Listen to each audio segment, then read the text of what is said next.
Bom, ele foi o primeiro transhomem operado no Brasil e conta a sua história em livro.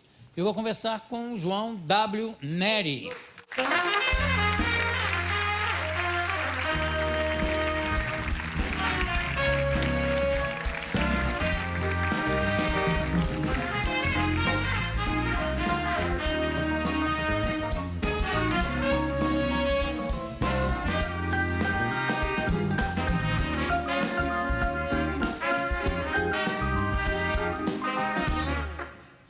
Aqui o livro que você escreveu contando essa odisseia, né? Viagem solitária, Memórias de um Transsexual, 30 anos depois, pela editora Leia. Conta um pouco da sua história, como era a sua vida na infância, por exemplo? Bem, eu me sinto menino desde que eu me entendo por gente, os 3, 4 anos de idade. E queria sempre botar short, viver como um menino. Só que eu achava que eu estava certo e o mundo é que estava trocado. Sim. Até que eu fui descobrindo que não era bem assim. Que a caixinha que tinham me colocado, que eu tinha que seguir dentro daquela caixinha. Que a primeira cirurgia é quando você nasce, né? Antes, quando a mãe descobre que ela está grávida, que... Olha, na ultrassom vai ser um menino ou uma menina? Já escolhem seu nome, já escolhem o enxoval, a cor do enxoval, os brinquedos que você tem que brincar, tudo. Você já nasce cirurgiado ali. E aí de você se não se encaixar ali dentro. Então, eu não me encaixei. E aí tem o preço da marginalização. E eu criei uma solução mágica na minha infância, que eu chamo no livro A Grande Solução. E eu tenho 3 irmãs, e a irmã menor, eu criei eu e ela éramos 2 homens, viúvos, para justificar a falta de mulheres, as bonecas eram os nossos filhos, e eu morava na casa dos meus patrões, que eram os meus pais, e a escola era um escritório. E ela me tratava como Zeca, que era o meu nome na brincadeira. Eu passava a grande parte da minha infância no mundo masculino. Olha que ótimo. E isso você tinha que idade? Uns 6, 7, 8 anos. E sua irmã? Ela é um ano e pouco mais nova que eu. E ela também... Não, para ela era uma mera brincadeira. Não, mas ela representava o papel de Zé. Ela era o Zé e eu era o Zeca. Zé e Zeca. O Zé e Zeca.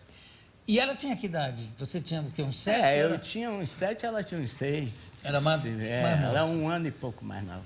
Bom, aí qual é o primeiro embate maior assim? É no colégio? Bom, não, o primeiro embate que eu tive foi na pracinha onde eu brincava, que eu jogava bola de gude, enfim, era um moleque. E começaram a me chamar de Maria Homem. Aí eu deixei de ir à pracinha. Passei cada vez mais a brincar no quintal da minha casa. Mas a coisa começou a pegar na adolescência, quando veio ao que eu chamo no livro a menstruação. A menstruação. A menstruação. Claro. Foi terrível, né?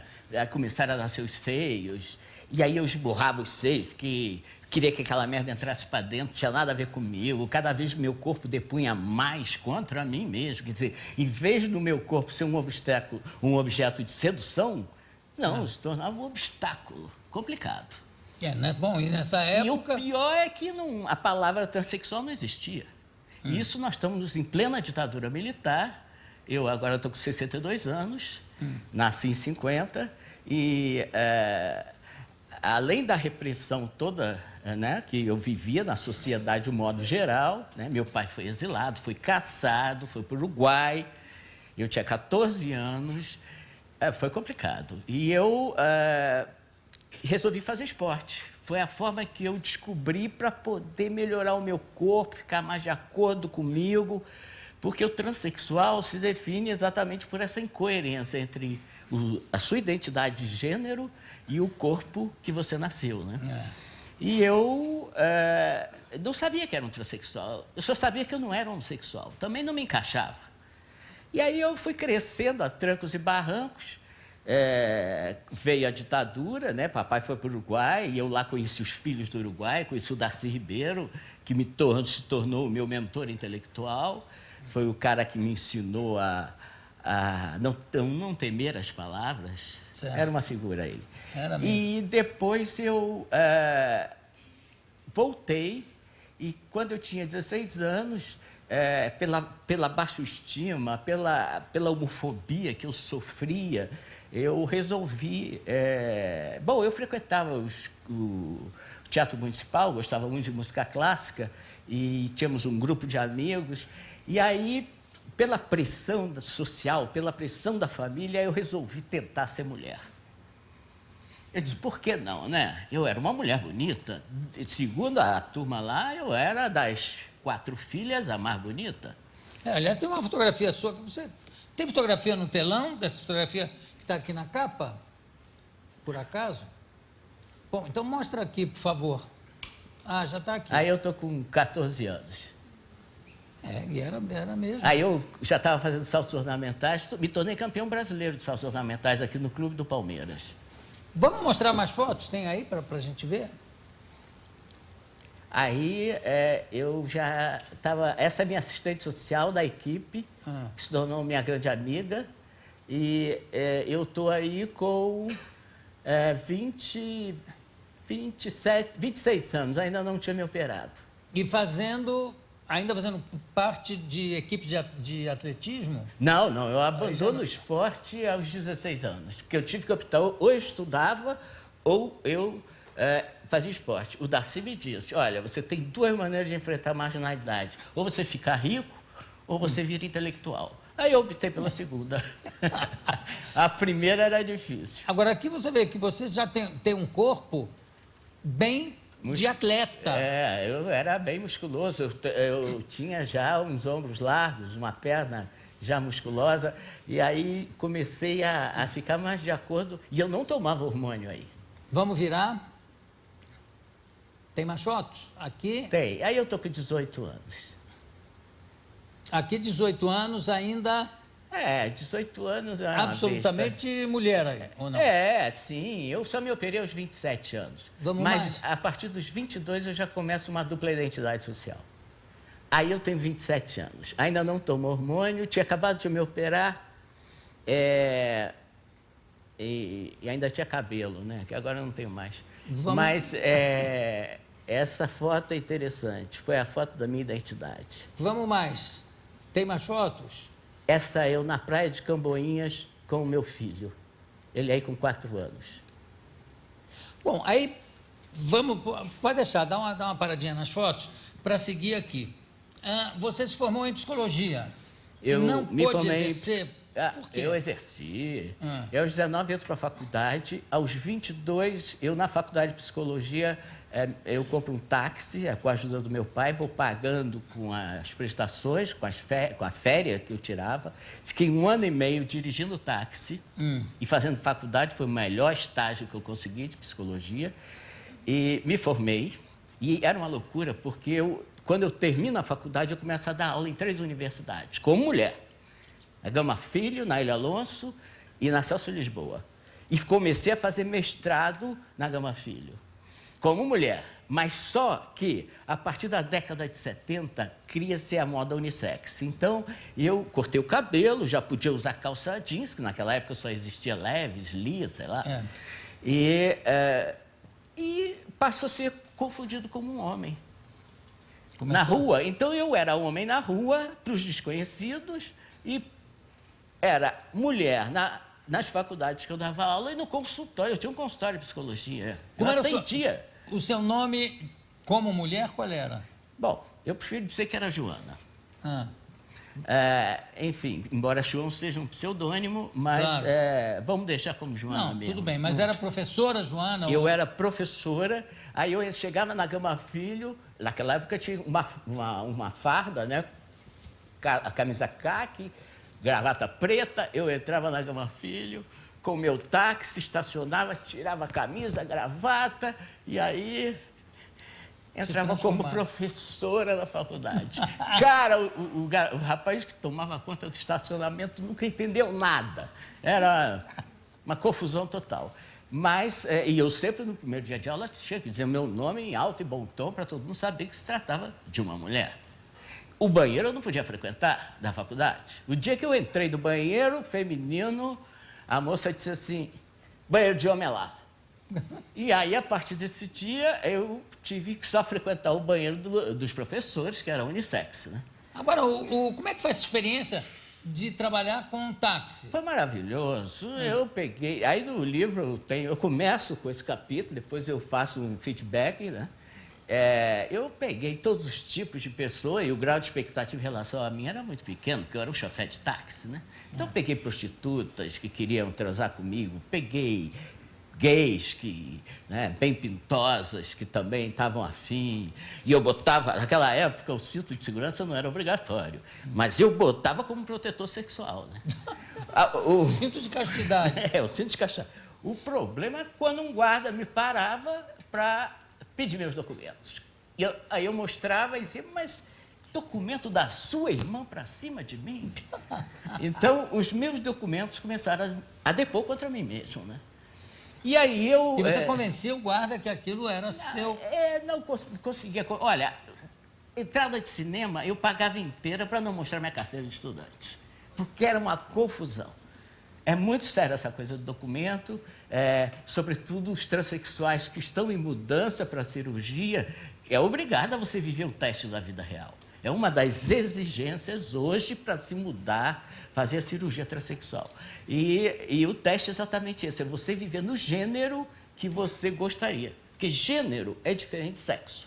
Gênero é, vamos dizer, o masculino ou o feminino. Exato. O sexo é a parte anatômica, fisiológica que você nasce, né? E o que importa e o que te define é a sua identidade de gênero. O corpo deve ser uma consequência da sua identidade, não ao contrário. Agora, aí você fez a cirurgia. Como é que é exatamente essa cirurgia? Porque a cirurgia oposta fica mais ou menos a cirurgia óbvia de mulher para homem é complicado. Antigamente, eu fiz com o Roberto Farina, isso aqui em São Paulo, por baixo dos panos, tudo era proibido. Era proibido. Era ilegal. Hoje não.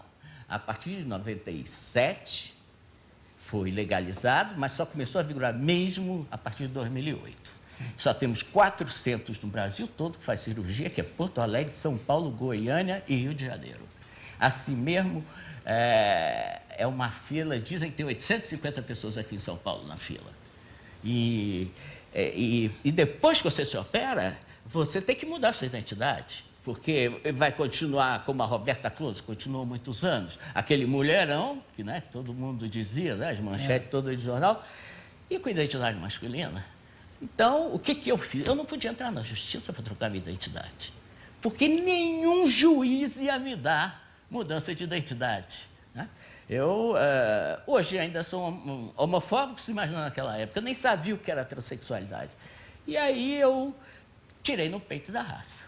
Fui no cartório e me registrei de novo com o nome masculino, e a minha testemunha era uma transmulher. Eu gosto muito de usar esse termo, transmulher e transhomem, porque eu coloco a pessoa como um sujeito. Se eu falo homem transexual, eu boto transexual como um adjetivo do homem.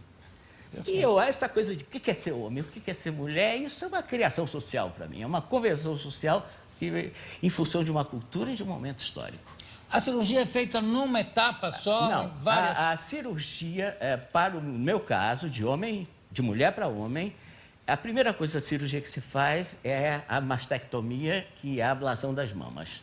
Essa dá um grande alívio social, né? Porque aí você pode ir à praia, você pode usar as camisas que você sempre quis. Antes eu vivia amarrado aqui, cheio de aquelas gases, né? Hoje já existem uns binders, que são coletes próprios para isso, né? Essa é a primeira cirurgia que todos fazem. Depois é a esterectomia, que é a retirada dos órgãos reprodutores internos. Porque aí também dá um grande alívio, porque acaba a menstruação e acaba a produção de estrogênio, né? E aí passa-se a tomar testosterona, que é o que eu tomo há 30 anos. Certo. Aí que causa, que promove as características sexuais secundárias, né? a barba, a voz, etc. Agora, a terceira cirurgia, naquela época, só tinha a neofaloplastia, que seria a reconstituição do falo, né? Através de milhões de enxertos, seriam, sei lá, 7 cirurgias. Isso tudo para ficar com um resultado muito precário ainda. As cirurgias, no meu caso, são consideradas experimentais ainda. Então, quase ninguém vai avante. Quase todo mundo para onde eu parei. Eu sou um homem sem peru. Se essa é a curiosidade geral, eu posso garantir a vocês que não é um peru que faz um homem, nem é uma vagina que faz uma mulher. E isso, Almodóvar, agora nesse maravilhoso filme dele, A Pele que Eu Habito, deixa isso bastante claro, né? Bota uma vagina, transforma um homem numa mulher e ele, em momento algum, a identidade dele se modifica, né? Permanece masculina.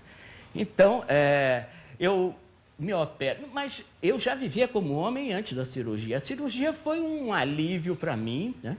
E depois disso, quando eu tiro essa nova identidade masculina, eu perco todo o meu currículo escolar. Eu viro um analfabeto. Que loucura isso. Eu deixei de ser psicólogo, eu deixei de ser mestrando, e eu fui ser pedreiro, fui ser pintor de parede, fui ser vendedor de tudo que você possa imaginar, fui cortador de confecção, motorista de táxi, sei lá, eu fui tanta coisa. E, enfim, mas estou aqui, né? Estou inteiro aqui, escrevi esse livro, onde é uma autobiografia que eu conto absolutamente tudo que aconteceu comigo, sem me poupar nenhum momento, que, aliás, é o segundo livro que eu publico. O primeiro foi em 84, chamado-se Erro de Pessoa, que está esgotado, e eu não pude aparecer na mídia porque era preso. Agora, vem cá, você falou que está com um filho ali, quer dizer... Eu, aos 37 anos, eu já estou no segundo casamento. Né? Casamento, eu casei do papel, na verdade, uma vez só. Mas, para mim, morar junto é casar. Claro. E eu sempre tive relações profundas, sempre fui apaixonado. Para mim, eu não consegui trazer essa coisa do mundo masculino em transar por transar. Eu sempre me envolvo, eu me meto de cabeça, eu me apaixono, eu acho que para valer a pena tem que ser assim. E nessa segunda relação, a minha mulher engravidou, evidentemente que não de mim, porque eu sou estéril enquanto homem, e eu pensei muito e disse, vou topar essa questão. Está aí a chance de eu ser pai. Eu sempre quis ser pai. E aí eu acompanhei a gravidez dela, eu acompanhei o parto, eu fui o primeiro a pegar no menino depois do médico e criei ele. Ele hoje é um rapaz de 25 anos, formado em engenharia, optou pelo heterossexualismo, o que eu vou fazer? Mas... Que, aliás, eu acho que nem é uma opção, né? Aliás, o próprio seu caso mostra que isso não eu não considero o meu caso uma questão biológica, eu discordo de qualquer explicação queira se dar ao transexualismo, ao homossexual, a todos os chamados desviantes patológicos. Eu não sou um doente mental, você sabe, né? Segundo a medicina, que assim, no final do século XIX, a medicina, a biologia, a psicologia resolveram categorizar todas as doenças, criaram o nome homossexual em 1869, que até então tinha um sodomita, que era apenas um cara que pecava. Era um sem vergonha. Era um sem vergonha que rezava meia Ave Maria ali e estava tudo resolvido. Agora, o homossexual não. Cria-se o personagem homossexual com toda uma conduta estabelecida, com uma patologia definida, com uma pretensa cura dele. Isso é crua. E que ele só vai perder isso em 1970, né? E nos Estados Unidos, o homossexual deixa de ser uma patologia. Mas o transexual continua o único país do mundo... Continua o quê? Sendo uma patologia? Sendo um distúrbio de identidade de gênero. Ou, em outras palavras, para quem... o rótulo é bonitinho, né? Mas, na verdade, chama-se um doente mental. Então, o que acontece? Eu sou um doente mental. E com isso, não é ótimo? Porque eu não posso exigir nada. Eu estou interditado para tudo como doente mental. Até para os meus direitos civis. Então, o que ocorre? essa patologização. Só a França foi o único país do mundo até hoje, em 2010, que despatologizou. Teve essa luz. Agora, o resto do mundo inteiro ainda considera uma patologia. E aí, os médicos, o que eles querem? Querem descobrir causas genéticas. Quanto mais causa genética, hormonal, fisiológica, melhor para explicar a doença. Gente, eu conversei aqui com o João W. Neri, que está lançando Viagem Solitária, Memórias de um Transsexual 30 anos depois, ou como você prefere, de um transhomem, pela editora Leia. João, muito obrigado pela sua presença. Eu poderia dar só mais uma coisinha, falar Pode, só claro, mais uma coisinha? Claro. Eu gostaria de dar um aviso aqui à questão da homofobia, porque hoje se mata, desde esse ano, um travesti ou um transexual ou um gay a cada 24 horas no Brasil, que é considerado o país mais homofóbico do mundo. E de uma forma, de um requinte de crueldade altíssimo. O cara descarrega toda a munição de uma arma. Eu pergunto, o que ele quer matar com aquelas 5 balas a mais em cima de uma vítima que já está morta? E o mundo heterossexual está sofrendo disso. Arrancaram a orelha de um pai que estava abraçado com um filho na rua. É verdade. Atacaram uma senhora que saía de uma boate porque confundiram ela com uma travesti. É seríssimo. E olha, quem sofreu homofobia diz que 100, que é o telefone de direitos humanos.